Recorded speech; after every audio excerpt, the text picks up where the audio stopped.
প্রধানমন্ত্রীর চ্যালেঞ্জের জবাবে আমাদের প্রস্তাব। মাননীয় প্রধানমন্ত্রী, আপনি বলেছেন পরিকল্পনা দিন। আমরা বলছি পরিকল্পনা 21শে মে থেকেই সরকারের কাছে জমা আছে। আপনি বলেছেন ভালো পরিকল্পনা হলে বাস্তবায়ন করবেন। আমরা বলছি বিরোধী দলের 10 দফা থেকেই একটি যৌথ বাস্তবায়ন কাঠামো তৈরি করুন। প্রধানমন্ত্রী চ্যালেঞ্জ ছুড়ে দিয়ে ভেবেছিলেন বিরোধীরা পালাবে, কিন্তু কুমিল্লার তরুণ এমপি বস হাসনাত আব্দুল্লাহ সরাসরি সেই চ্যালেঞ্জ বুকে টেনে নিলেন। শুধু গ্রহণই করলেন না, উল্টো একের পর এক বিস্ফোরক তথ্য প্রকাশ্যে এনে সরকার প্রধানকে সোজা কাঠগড়ায় দাঁড় করিয়ে দিলেন। আর বিরোধী দল সেই চ্যালেঞ্জ শুধু গ্রহণই করল না, উল্টো এমন এক মাস্টার স্ট্রোক দিল যা দেখে পুরো দেশের রাজনীতি রীতিমতো কেঁপে উঠেছে। কেঁচো খুঁড়তে গিয়ে যেন আস্ত বিষধর সাপ বেরিয়ে এসেছে। প্রধানমন্ত্রীকে প্রকাশ্যে ভুল প্রমাণ করে এমন এক গোপন সত্য ফাঁস করে দেওয়া হলো, যা শোনার পর খোদ সরকারের নীতি নির্ধারকের রাতের ঘুম হারাম হয়ে গেছে। এবার জামাত এনসিপির ফাঁদে পড়লেন প্রধানমন্ত্রী তারেক বিন জিয়া। দর্শক, জামাত পাল্টা চ্যালেঞ্জ দিয়ে প্রধানমন্ত্রীর এক প্রকার হাতে হারিকেন ধরিয়ে দিলেন। তারেক রহমানের উপরে আর আমাদের আস্থা নাই, ওনার গদিও আর রক্ষা নাই, নতুন ভাবে বাংলাদেশ সাজাইতে হবে। এই যে চ্যালেঞ্জ ছুড়ে দিল, এই চ্যালেঞ্জটা কিন্তু লুই ভ্যানিলোকে হাসনাত আব্দুল্লাহ উনিও আরেকটা চ্যালেঞ্জ ছুড়ে দিছে। এই বিদ্যুৎ, গ্যাস, পানির এই ফর্মুলাগুলো তো আপনার টেবিলে অনেক আগেই পাঠিয়ে দিছি। তার মানে আপনাদের যে এত মন্ত্রী, প্রতিমন্ত্রী, এত লোক, তারা কেউ কি আপনার কাছে ওটা পৌঁছায় নাই? আপনার টেবিলে আমরা অনেক আগেই দিয়ে রাখছি বিরোধী দল থেকে। প্রধানমন্ত্রী বিরোধী দলকে 6 মাসের মধ্যে পরিকল্পনা দেওয়ার যে চ্যালেঞ্জ দিয়েছেন, তা গ্রহণ করে সরকারকে পাল্টা চ্যালেঞ্জ ছুড়ে দিয়েছেন কুমিল্লার সংসদ সদস্য ও এনসিপি নেতা হাসনাত আব্দুল্লাহ। আসসালামু আলাইকুম। আপনারা জানেন যে সারা দেশব্যাপী জ্বালানি সংকটের কারণে সাধারণ মানুষের জীবন অতিষ্ঠ হয়ে গিয়েছে। এই জ্বালানি সংকট কাটাতে প্রধানমন্ত্রী তারেক রহমান বিরোধী দলকে চ্যালেঞ্জ করে বসেন, আর সেই চ্যালেঞ্জ গ্রহণ করেন হাসনাত আব্দুল্লাহ এবং বিরোধী দলের সকল নেতাকর্মীরা। শুধু চ্যালেঞ্জ গ্রহণই করেনি, তারা প্রধানমন্ত্রীকে এমন একটি ঘোষণা দিয়েছে যে ঘোষণা শোনার সাথে সাথে প্রধানমন্ত্রী এবং তার সাথের যত মন্ত্রী আছে তাদের রাতের ঘুম হারাম হয়ে গিয়েছে। এই বিষয়টা নিয়ে ভিডিওর শুরুতেই আপনারা বেশ কিছু ভিডিওর অংশ বিশেষ ইতিমধ্যেই দেখেছেন। মূলত আজকের এই ভিডিওটিতে সেই সকল ভিডিওর বিস্তারিত আলোচনা দেখতে পারবেন। ভিডিওর শুরুতেই যে সকল ভিডিও দেখেছেন তা থেকে হয়তো ইতিমধ্যেই আন্দাজ করতে পেরেছেন আজকের এই ভিডিওটি কতটুকু গুরুত্বপূর্ণ হতে চলেছে। অতএব চলুন কথা না বাড়িয়ে একটি লাইক দিয়ে সম্পূর্ণ ভিডিওটি দেখে আসি। এই সাধারণ মানুষের রক্তের বিনিময় যে জুলাই, ওই জুলাই নিয়ে কেন এখন কারাকারি? এই জুলাই সবাই, কিন্তু আপনারা বলেন মুখে আপনাদের, কাজে কর্মে বুঝাই দিতেছেন আপনাদের না, কারণ আপনারা তো স্বীকৃতিই দিচ্ছেন না, এবং আপনারা যা কথা দিছিলেন কোনো কথাই তো রক্ষা করতেছেন না। আপনাদের নিজেরই তো 31 দফা দাবি, সেই দাবির কি খবর? কোনো দাবি পূরণ করছেন? 31টার মধ্যে একটা কি পূরণ করছেন না? বরঞ্চ বর্তমানে আইসা কি কি কাণ্ড ঘটতেছে, কারেন্ট নাই, গ্যাস নাই, এবং আপনাদের সবাই বলতেছেন, সব মন্ত্রী কিন্তু বলা শুরু করছে 2 বছরের আগে কারেন্ট দিতে পারবো না। আমাদের মাননীয় প্রধানমন্ত্রী উনিও কিন্তু একটা চ্যালেঞ্জ ছুড়ে দিছে, যদি বিরোধী দল প্রথম বলছিল 3 মাস, পরে আরো 3 মাস বাড়াইছে, এই 6 মাসের মধ্যে কোনো ফর্মুলা দিতে পারে তাহলে বুঝানো আপনাদের হ্যাডম আছে, আপনারা এই দেশ চালাইতে পারবেন। আরো কি কি জানি বলছে, এমন কথা যদি বলতো যে আমি গদি ছেড়ে দেবো, তাইলে মনে হয় ব্যাপারটা আরো জয়মা উঠতো। যাই হোক, ওইটা বলা ঠিক হইতো না। এখন দেখেন এই যে চ্যালেঞ্জ ছুড়ে দিল, এই চ্যালেঞ্জটা কিন্তু লুই ভ্যানিলোকে হাসনাত আব্দুল্লাহ উনিও আরেকটা চ্যালেঞ্জ ছুড়ে দিছে। এই বিদ্যুৎ, গ্যাস, পানির এই ফর্মুলাগুলো তো আপনার টেবিলে অনেক আগেই পাঠিয়ে দিছি। তার মানে আপনাদের যে এত মন্ত্রী, প্রতিমন্ত্রী, এত লোক, তারা কেউ কি আপনার কাছে ওটা পৌঁছায় নাই? আপনার টেবিলে আমরা অনেক আগেই দিয়ে রাখছি বিরোধী দল থেকে। কি কি ব্যবস্থা নিলে মানুষের এই ভোগান্তি কমবে, বিদ্যুৎ পাবে, গ্যাস পাবে, ওই ফর্মুলাগুলো তো আপনার টেবিলে দিয়ে রাখছি, আপনার লোকজন আপনার কাছ পর্যন্ত পৌঁছায় নাই। তার মানে এতে কি বোঝা গেল? বিরোধী দলের কোনো কথার মূল্য নাই, হ্যাঁ, বর্তমান সরকারের কাছে। হাসনাত আব্দুল্লাহ তো চ্যালেঞ্জ করে বলতেছে সমস্ত ফর্মুলা দেওয়া আছে, দিস্তা কাগজ দেওয়া আছে, তো আপনারা সেগুলো পড়েন নাই কেন, সেগুলো মানেন নাই কেন? আপনারা বিরোধী দলের ওই ফর্মুলাটা নিলে অসুবিধা কি? সবাই আগে বাংলাদেশ এই কথা তো বলছিলেন, শুধু বিএনপি থেকে যারা বুদ্ধি পরামর্শ দিবে সেটাই নিবেন, বিরোধী দলের বুদ্ধি পরামর্শ নিবেন না, নেওয়া উচিত। তবে আমার একটা ব্যাপার না খুব অবাক লাগছে ভাই, নজিরবিহীন ঘটনা বলতে পারেন, সেটা কি জানেন? এই যে হারিকেন নিয়ে নাহিদ ইসলামরা বসে ছিল, ওই যে পিছনে এক কোণার মধ্যে ফ্যান ঘুরতেছে, এটা মাননীয় প্রধানমন্ত্রীর চোখে কিভাবে পড়লো?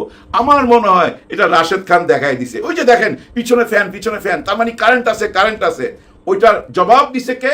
আসিফ মাহমুদ সজীব ভুঁইয়া, যে না কারেন্ট ছিল না, ওইখানে মাইকে কথা বলতে গেলেও একটা জেনারেটর লাগে, কারেন্ট ছিল না বলেই জেনারেটর আনা হয়েছিল, আর ওইটা দিয়েই ওই ফ্যানটা চলতেছিল।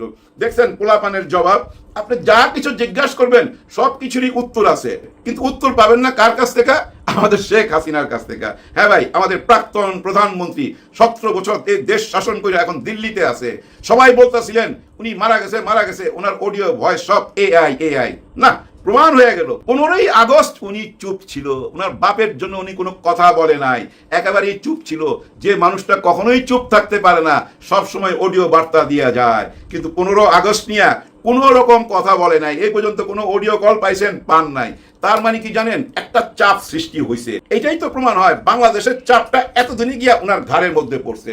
এতদিনে বলা হয়েছে ভাই আপনি আর কথা বললেন না, আপনাকে নিয়ে, আপনার একজনকে নিয়ে পুরো 18-20 কোটি মানুষের সাথে আমাদের ভেজাল লেগে গেছে, প্লিজ চুপ থাকেন।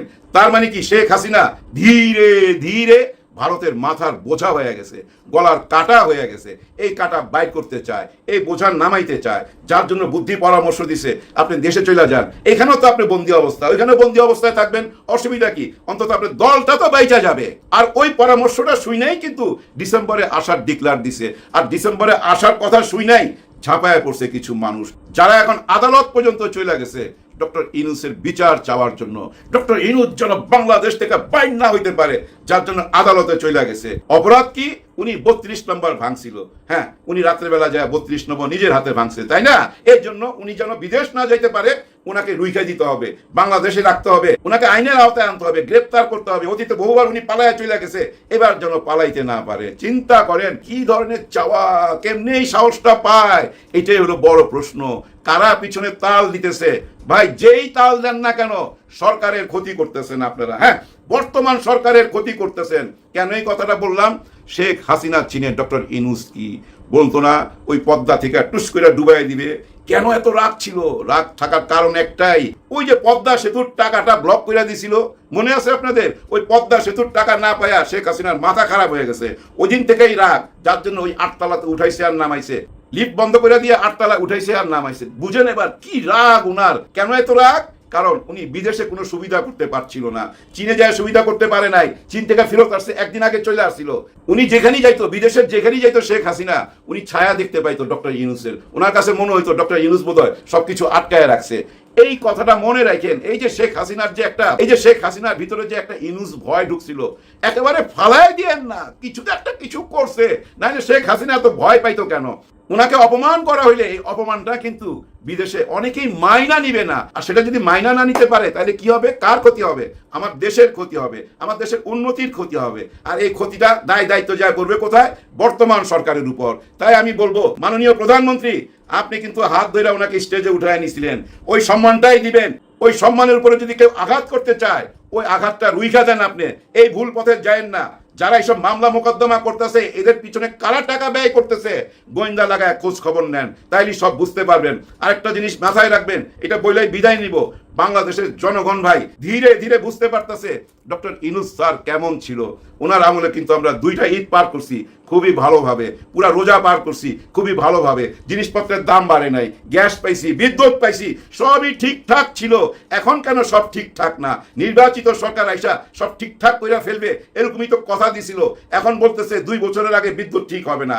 তার মানে কি কোনো একটা ঘাপলা তো বিরাট ঘাপলা আছে ভাই। ওনাদের মন্ত্রীরা বলতেছে কিছুদিন পর ঠিক মতো বেতনও দিতে পারবে না সরকারি কর্মচারীদেরকে। ভয়াবহ কথা ভাই, আতঙ্কিত হবার মতো কথা। যার জন্য বললাম যদি পারেন, যদি সম্ভব হয়, ডক্টর ইউনূস স্যারকে সামনে রাখা আপনারা যারা সরকারে আছেন, এই যে আমাদের 11 দল আছে বিরোধী দল, সবাই এক জায়গায় বসেন। ডক্টর শফিকুর রহমান স্যার জরুরি একটা অধিবেশন ডাকার জন্য আমাদের রাষ্ট্রপতির কাছে আবেদন করছে। কেনই আবেদন করছে বুঝতে হবে। ওনার কাছে ফর্মুলা আছে কিভাবে বিদ্যুৎ সমস্যার সমাধান করা যায়, কিভাবে গ্যাসের সমস্যার সমাধান করা যায়। ওই ফর্মুলা ওনাদের কাছে আছে বলেই জরুরি অধিবেশন চাইছে।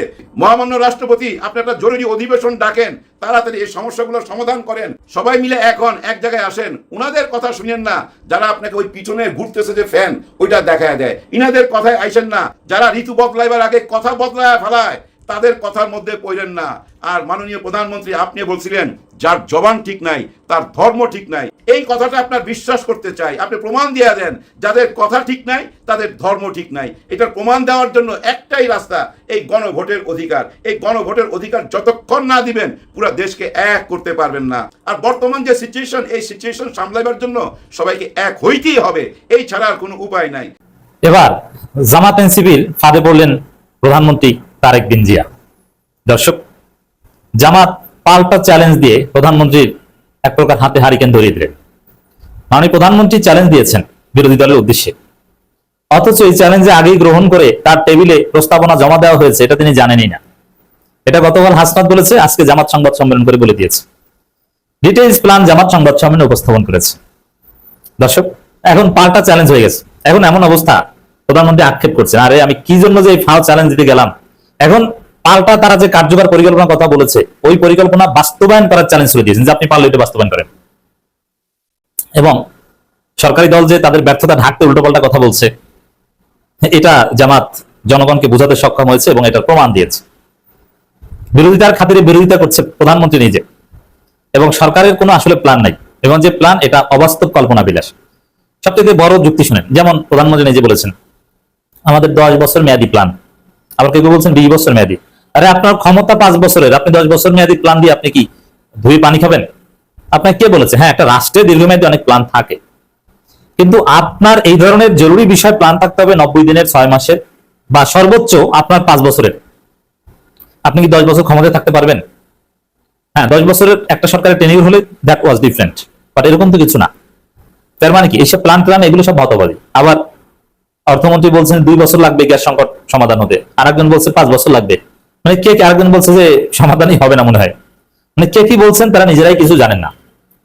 দর্শক, বিরোধী দল হিসেবে এর আগেই হাসনাত আব্দুল্লাহ সংবাদ সম্মেলন করে আজকে গোলাম পরোয়ার সংবাদ সম্মেলনে যা বলেছেন তার একটা অংশ আগেই বলেছেন। এর মানে সাথে সাথে প্রধানমন্ত্রী পাল্টা চ্যালেঞ্জের মুখে পড়েছেন এবং জবাব পেয়েছেন। এর মধ্য দিয়ে একটা বিষয় স্পষ্ট যে জামাত কার্যকর, পারফেক্ট, যোগ্য বিরোধী দল। তারা দায়িত্বশীলতার সাথে বিরোধী দলের দায়িত্ব পালন করে যাচ্ছে। দর্শক, দেশের চলমান সংকট ও উদ্ভূত পরিস্থিতি নিয়ে জরুরি সংবাদ সম্মেলন করেছে জামাত। বক্তব্য দিয়েছেন জামাত ইসলামের সেক্রেটারি জেনারেল সাবেক এমপি জনাব মিয়া গোলাম পরোয়ার।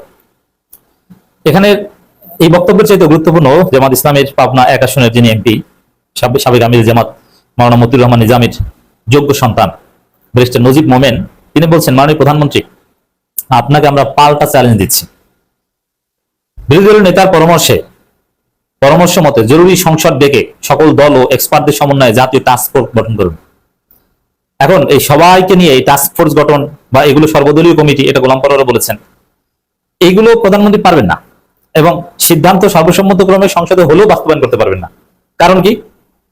যে এই সিদ্ধান্ত নিলে ভারত রাগ হবে, এই সিদ্ধান্ত নিলে আমেরিকা রাগ হবে, এই সিদ্ধান্ত নিলে চীন রাগ হবে। তার ব্যালেন্স করতে করতে সময় চলে যায়। এর মানে তাহলে যে চ্যালেঞ্জ বাজি ওটা ফাও, সরকারের সীমাবদ্ধতা আছে। এখন সীমাবদ্ধতা কেন, এটা সরকার জবাব দিবে।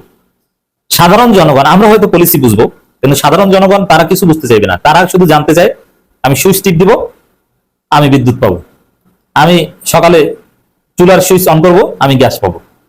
এর বাইরে কোনো কিছু আমাদের জনগণের জানার দরকার নেই, বোঝার দরকার নেই, কি বোঝাতে যাবেন, এটা ফাজলামি। বরং এর বাইরের যে সমস্যা, এটা আপনি পার্লামেন্টে আলোচনা করবেন, এটা আপনার এক্সপার্টদের মধ্যে আলোচনা হবে। জনগণকে এগুলো বোঝাতে চান কেন? জনগণ শুনতে চায় যে সুইচ টিপ দিলে বিদ্যুৎ পাই কিনা, ক্লিয়ার কথা। এখন জামাত যে পাল্টা চ্যালেঞ্জ দিয়েছে, পারলে টাস্ক ফোর্স গঠন করুন, এটা পারবে না। কারণ এখানে অনেক অলিগার্ক আছে। এই যে কুইক রেন্টাল এবং বসিয়ে বসিয়ে ক্যাপাসিটি চার্জ, এগুলোর মধ্যে এখন তো সেটা আওয়ামী লীগের আবিষ্কার, কিন্তু এর সুবিধা তো বিএনপিও পাচ্ছে। আদানি থেকে বিদ্যুৎ আমদানি 7 গুণ বেশি দাম দিয়ে কেনা, তো এটা তো বিএনপি বাতিল করতে পারলো না। বিএনপি এই পড়ে থাকা অচল বিদ্যুৎ কারখানাগুলো নিয়ে তো একটা উদ্যোগ নিতে পারলো না। ক্যাপাসিটি চার্জ সিস্টেম তো বাতিল করতে পারলো না। কেন করলো না? কারণ এখানে আওয়ামী লীগ যেরকম খেয়েছে, বিএনপির এরকম খাওয়া আছে। প্রধানমন্ত্রী নিজেই তো চ্যালেঞ্জ পলিসি বাস্তবায়ন করতে পারেন না, তার সেই যোগ্যতা নাই। তার দলের লোকজন বা নানান গোষ্ঠীর কাছে ধরা, অনেকে সুবিধা দিয়ে চলতে হয়। আছে না, অনেকে বলেন না যে না সমাজে চলতে হলে একটু করতে হয়, অনেকে ঘুষ টুস দিয়ে বা খুশি করে চলতে হয়, এরকম একটা অবস্থা। দুর্নীতি করার সুযোগ কিছুটা দিতে হয়, নাহলে তো আমার পিছনে ঘুরবে না, এরকম একটা অবস্থা।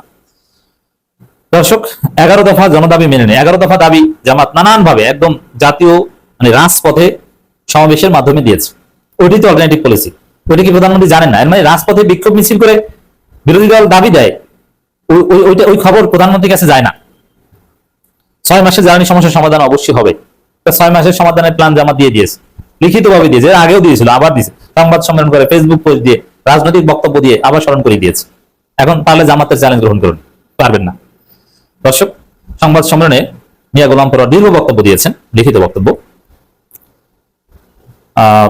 সেখানে স্পষ্ট করে বলেছেন যে প্রধানমন্ত্রী 15 আগস্ট দেশে চলমান বিদ্যুৎ জ্বালানি সংকট প্রসঙ্গে বিরোধী দলগুলোর কাছে একটি কার্যকর পরিকল্পনা চেয়েছেন। আমরা তার এই আহ্বানকে ইতিবাচক ভাবে দেখতে চাই না। এটা ইতিবাচক না, এটা জামাত ভদ্রতার খাতিরে হয়তো ইতিবাচক ভাবে দেখছে। আর কার্যকর পরিকল্পনা, প্ল্যান, ওটা আসলে বাস্তবায়নের উদ্দেশ্যে চান নাই, ওটা রাজনৈতিক বক্তব্য দিতে যে কথার কথা বলেছেন। আমি আশা করছি সম্পূর্ণ ভিডিওটি দেখেছেন এবং এই ভিডিওর সাপেক্ষে আপনার কি মতামত সেটা অবশ্যই কমেন্ট বক্সে জানিয়ে যাবেন। ভিডিওটি ভালো লেগে থাকলে শেয়ার করতে ভুলবেন না। আমাদের এই চ্যানেলে নতুন হয়ে থাকলে চ্যানেলটি সাবস্ক্রাইব করে চ্যানেলের পাশে থাকবেন। আর যারা ইতিমধ্যেই চ্যানেলটি সাবস্ক্রাইব করেছেন তাদেরকে অসংখ্য ধন্যবাদ। দেখা হবে নতুন কোনো ভিডিও নিয়ে, ততক্ষণ সবাই সুস্থ থাকবেন। আল্লাহ হাফেজ।